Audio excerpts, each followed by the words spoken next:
మీ business ను develop చేసుకోవాలి అనుకుంటున్నారా? మీ పరపతిని పెంచుకోవాలి అనుకుంటున్నారా? అయితే ఓకే టీవీ ద్వారా L band, aston band ad, scrolling ad, ad with voice overs, logo bug, video ads ద్వారా మీ యాడ్స్ ను పబ్లిష్ చేసుకోండి. సంప్రదించవలసిన ఫోన్ నెంబర్ 8520917933. ఇక్కడ చూస్తే ఆంధ్రోళ్ళ బూట్లు నాకి పార్టీలు మారిన రేవంత్. నేను ఆయనలా రాజకీయాల్లోకి రాలేదు, ఉద్యమ నాయకుడు కేసీఆర్ కొడుకుగా వచ్చా. అదే కదా మేము కూడా చెప్పేది. కేసీఆర్ కొడుకు అనే బ్రాండ్ తప్ప కేటీఆర్కి ఏముందని మేము ప్రశ్నిస్తున్నాం. సిరిసిల్ల నుంచి 5 సార్లు ఎమ్మెల్యేగా గెలిచా. హామీలు నెరవేర్చకుంటే కాంగ్రెస్ పని పడతాం. కోడ్కి ముందే ధాన్యానికి 500 బోనస్ ఇవ్వాలి.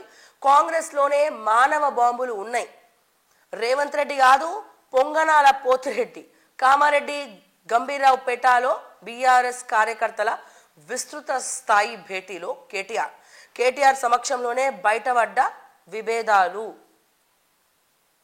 మీ బీఆర్ఎస్ పార్టీ కార్యకర్తలతో సత్సంబంధాలు మెయింటైన్ చేయనంత వరకు, కష్టపడే జెండా పట్టుకొని పనిచేసే వాళ్ళకి విలువ ఇవ్వనంత వరకు ఈ గొడవలు, ఈ ఆగడాలు తప్పవు. సో గతంలో మీరు పార్టీ నాయకులతో కానీ, జిల్లా అధ్యక్షులు, మండల అధ్యక్షులతో కానీ ఎప్పుడన్నా మీటింగ్ ఏర్పాటు చేసిండ్రా? ఎప్పుడన్నా వాళ్ళకి అపాయింట్మెంట్లు ఇచ్చిండ్రా? ఎప్పుడన్నా మాట్లాడిండ్రా? ఎప్పుడన్నా కమ్యూనిటీ సామాన్య ప్రజలకు దేవుడెరుగు. ముందు మీ పార్టీ చిన్నపాటి నాయకులు ఎవరైతే ఉన్నారో, గ్రామ సర్పంచుల దగ్గర నుంచి మొదలుకొని మండల అధ్యక్షుల వరకు, జిల్లా అధ్యక్షుల వరకు. జిల్లా అధ్యక్షులు అంటే ఎట్లాగో మీ మాజీ మంత్రులు ఈ వీళ్ళకే మీరు అవకాశం ఇచ్చిండ్రు, కానీ మిగిలిన వాళ్ళ పరిస్థితి ఏందని నేను అడుగుతున్నా. సో కామారెడ్డి గంభీరరావు పేట బీఆర్ఎస్ కార్యకర్తల విస్తృత స్థాయి భేటీలో కేటీఆర్ సమక్షంలోనే బయటపడ్డ విభేదాలు. ఒకరికొకరు తిట్టుకున్నారు, కొట్టుకున్నారు. ఎందుకు వచ్చింది పరిస్థితి?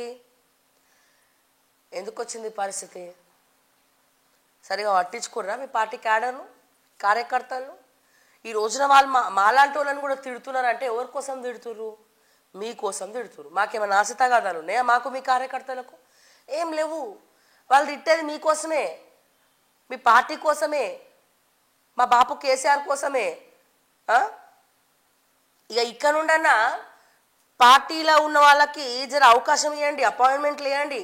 సర్పంచ్ అని చెప్పి చిన్న చూపు, ఈ మండల అధ్యక్షుడు అని చెప్పి చిన్న చూపు, ఇవన్నీ చూపించి కేటీఆర్ గారు మీరు మాట్లాడకపోతే ఎట్లా తెలుస్తాయి వాళ్ళ ప్రాబ్లంలు?